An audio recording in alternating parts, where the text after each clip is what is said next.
Bismillahirrahmanirrahim. Assalamualaikum warahmatullahi wabarakatuh. Waalaikumsalam. Nama ini dengan Serinan. Saudaraku BWNI si Kupumulai, selamat bergabung dalam acara bincang kopi dengan topik sistem tanam pagar ala Brazil yang sudah mulai dikembangkan oleh Bang Armiadi. Bang Armiadi ini salah satu petani kopi di Aceh Tengah, di Gayo, yang sekaligus eksportir dan owner Asa Kopi. Terpemul pedis, syukur ku Tuhan, urung izini sehingga kita bisa berbincang pada malam hari ini. Sebagai informasi, ini kegiatan ke-29 kita, jalan 6 bulan, dan terkait kopi ini bincang yang ketiga. Dan gerupan selawat kita sawan kuna binten Nabi besar Muhammad sallallahu alaihi wasallam yang telah menganugerahi kita dengan Islam, mengilmui kita dan dalam suasana yang penuh silaturahim seperti saat sekarang ini. Bapak Ibu dan saudaraku si hormati, ini di ruang layar kita sudah ada Bang Erwin ya dari Bandung. Kemudian ada Pak Darwan, ada Bu Ade, dan mohon maaf tidak bisa saya sebutkan satu persatu. Dan untuk mengefisiensikan waktu kita, langsung saja kepada Bang Armiadi untuk memaparkan materi tentang budidaya kopi sistem pagar. Kepada Bang Armiadi kami persilakan. Assalamualaikum warahmatullahi wabarakatuh. Pak Andreas, Bang. Jelas. Alhamdulillahirrahmanirrahim. Segala puji bagi Allah dan atas rahmat dan karunia yang diberikan pada kita semua sehingga kita dapat hadir untuk saling bersinergi, berbagi pengetahuan dan pengalaman dalam sesi Zoom yang diadakan oleh Bang Yusradi dan Bang Erwin. Salawat beriringan salam mari sama-sama disampaikan ke Bapak Nabi besar Muhammad sallallahu alaihi wasallam, orang yang telah membawa umat manusia dalam kebodohan ke alam yang berilmu pengetahuan. Terima kasih kepada Bang Yusradi dan Bang Erwin yang telah memberikan waktu ruang kepada saya untuk berbagi pengalaman dan cerita sekaligus mungkin tanya jawab sebatas nanti pengetahuan yang saya miliki. Nah, kita mulai dari pengalaman, Bang. Kenapa sistem budidaya kayu, sistem tanam pagar ini kita pakai.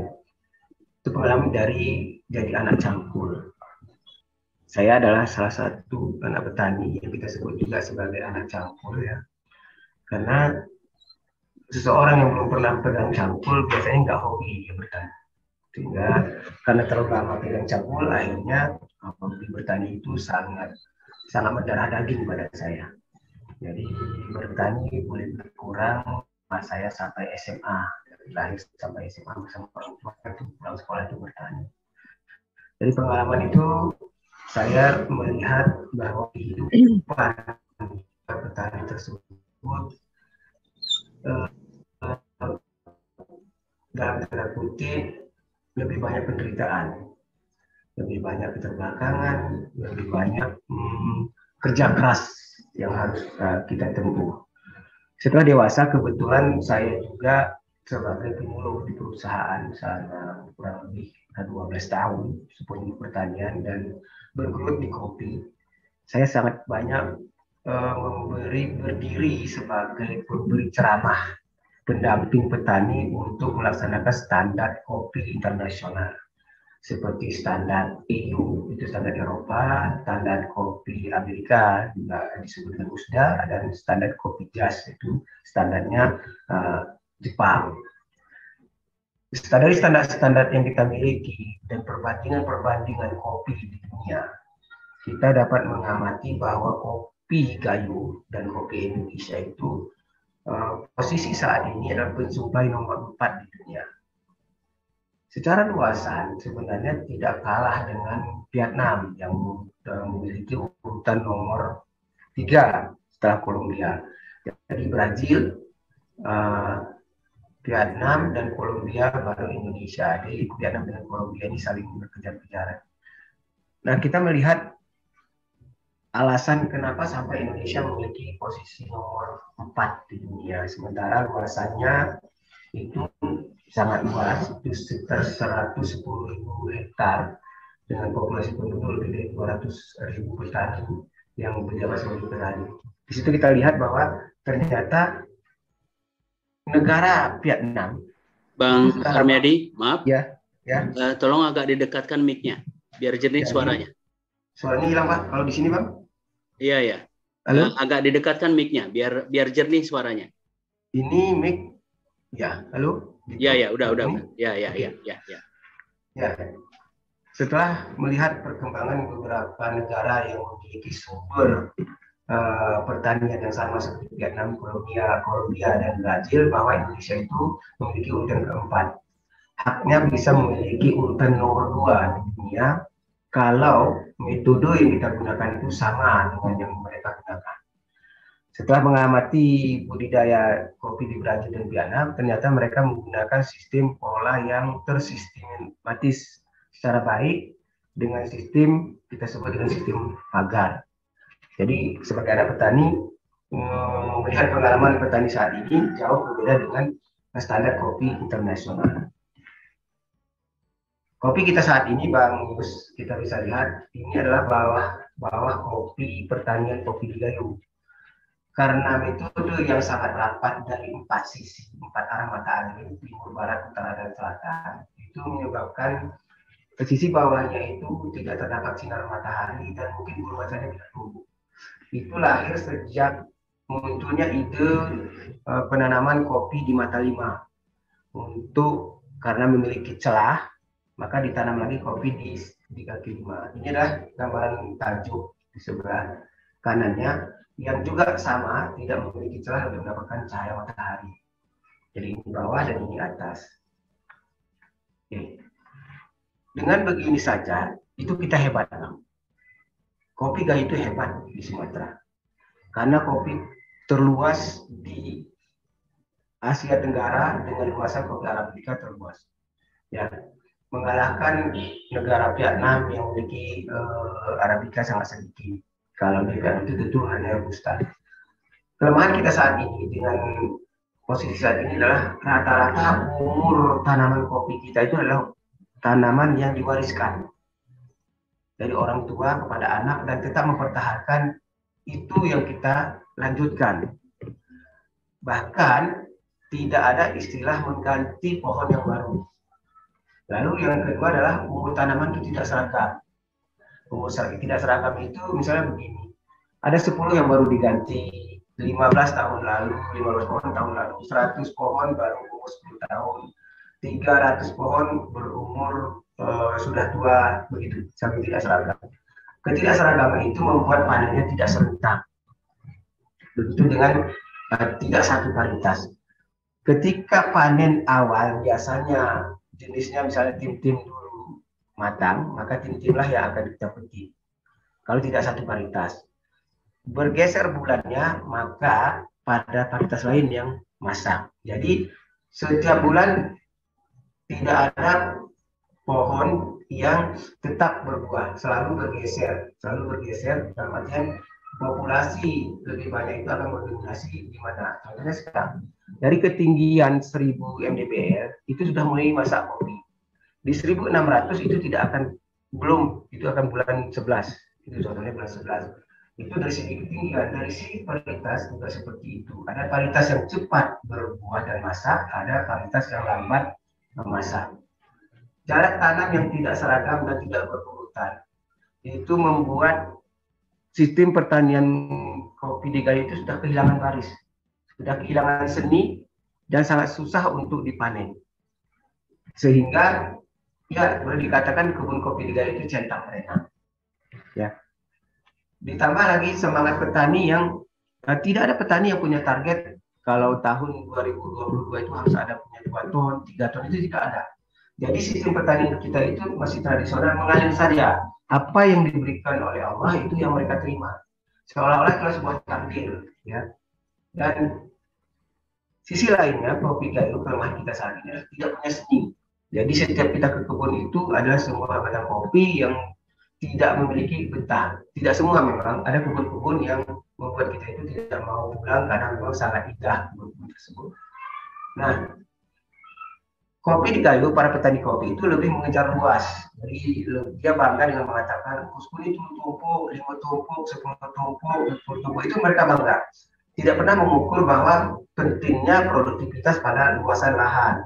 Sehingga ini berakibat pada penebangan hutan dan penggunaan lahan-lahan yang tidak produktif semakin luas. Karena pergeseran-pergeseran dari satu tempat ke tempat yang lain. Nah, kalau kita melihat pola tanam yang di negara lain, pola optimasi itu wajib. Kenapa? Karena mahalnya lahan. Mahalnya lahan dan efisiensi lahan merupakan kunci bahwa itu harus dioptimasikan dan bisa menghasilkan secara optimal. Ini penting untuk kita di Gayo. Kalau tidak, maka seluruh hutan di Aceh atau di Gayo itu hilang. Karena memang mengejar luasan, bukan pada pengoptimalisasi lahan. Nah, ini kita melihat beberapa gambar begitu indah jika ditata dengan secara baik, dengan tingkat produksi yang lebih tinggi dan memiliki seni di sistem budidaya pada mereka. Kopi seperti pada gambar ini itu bukan tidak mustahil di Gayo. Ini banyak seperti ini. Masalahnya tidak selalu tersusun seperti mereka ini. Hanya terdapat satu di ujung sana, satu di ujung sini, satu di ujung sana, dan jumlahnya mungkin hanya 10 dan 20 pohon.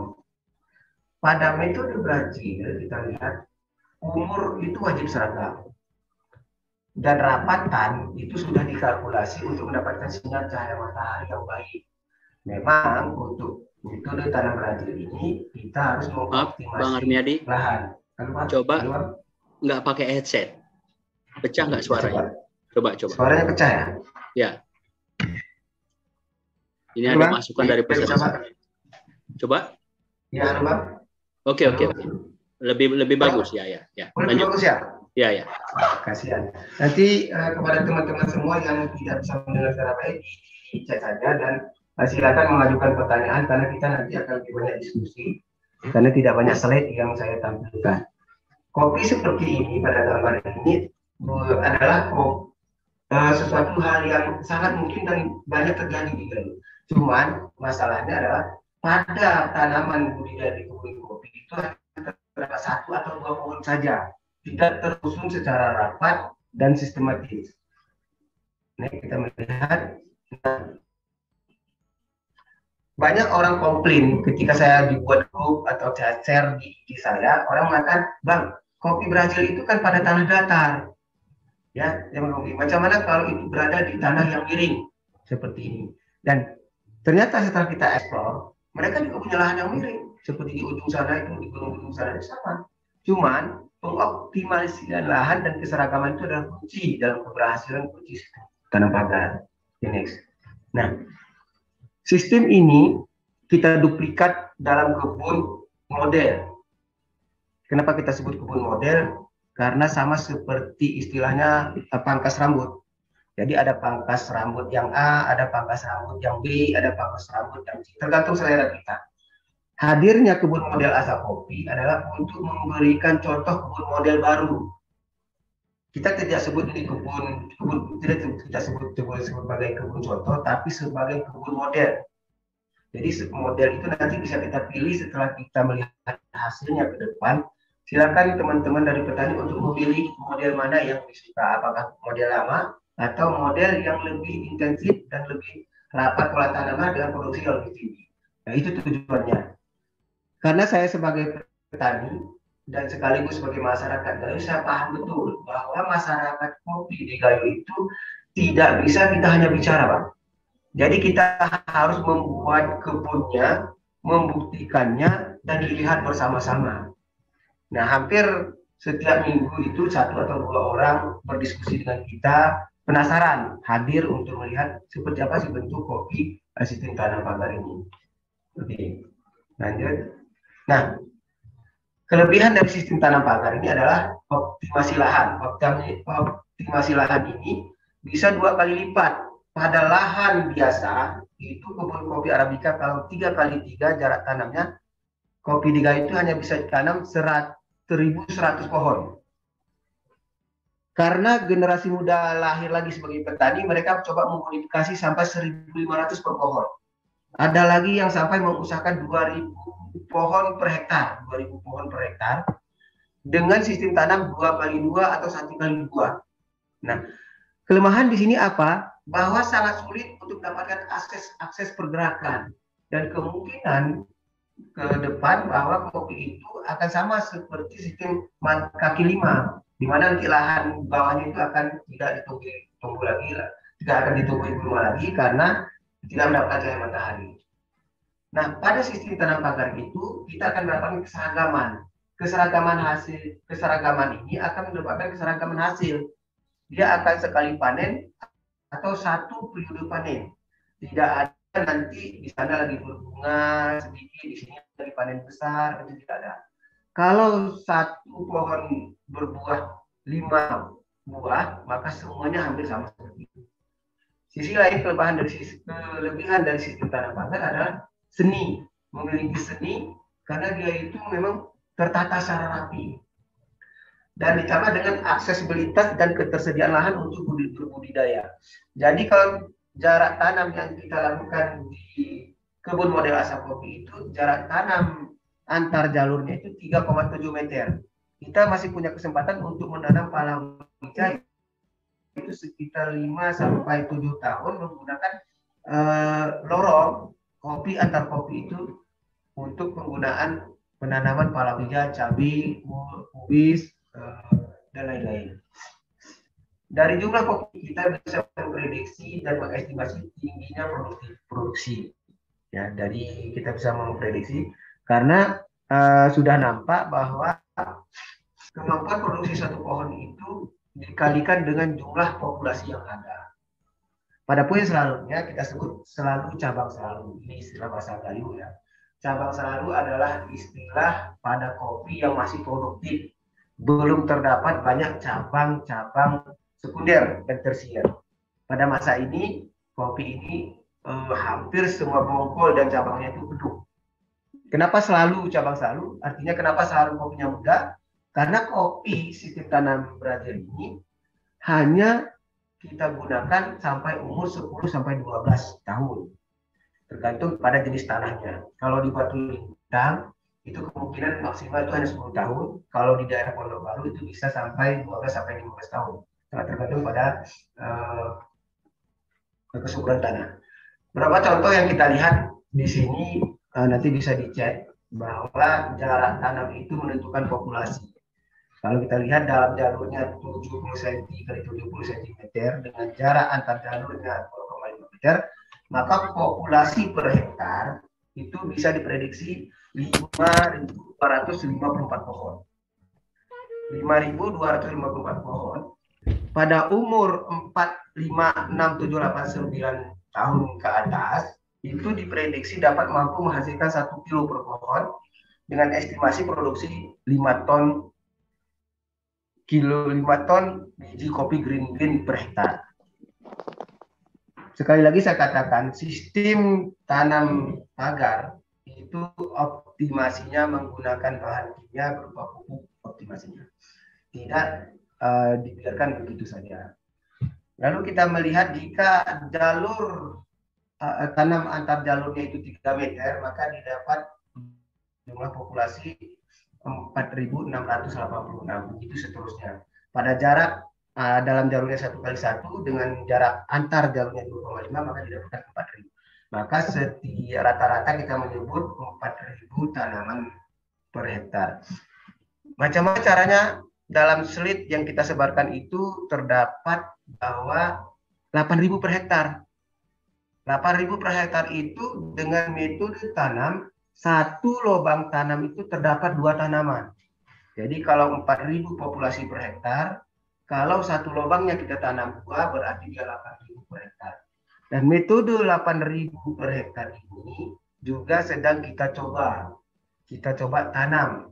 dalam satu jalur, satu baris tersebut kita tanam satu lubangnya 2 tanaman kopi. Begitu Bang. Oke, next. Nah, beberapa ajang untuk sharing ya, sharing pengetahuan, informasi dan update terkini tentang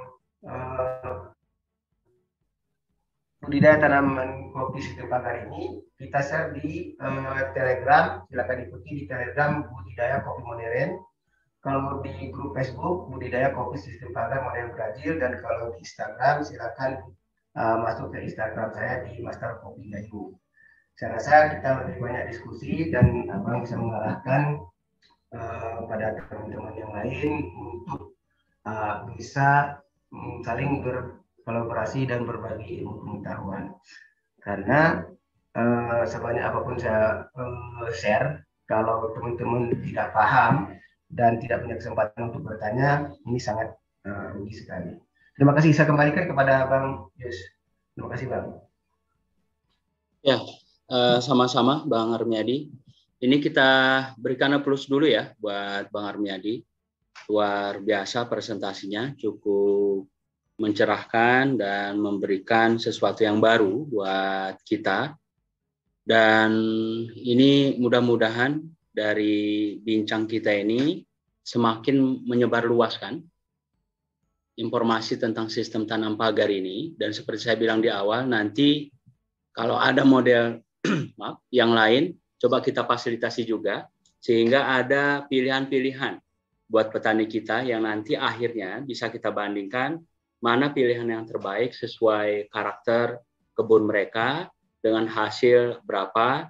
Dan ini kedepannya kita harapkan ada base informasi, Bang Armiadi, berapa model, kemudian berapa hasil.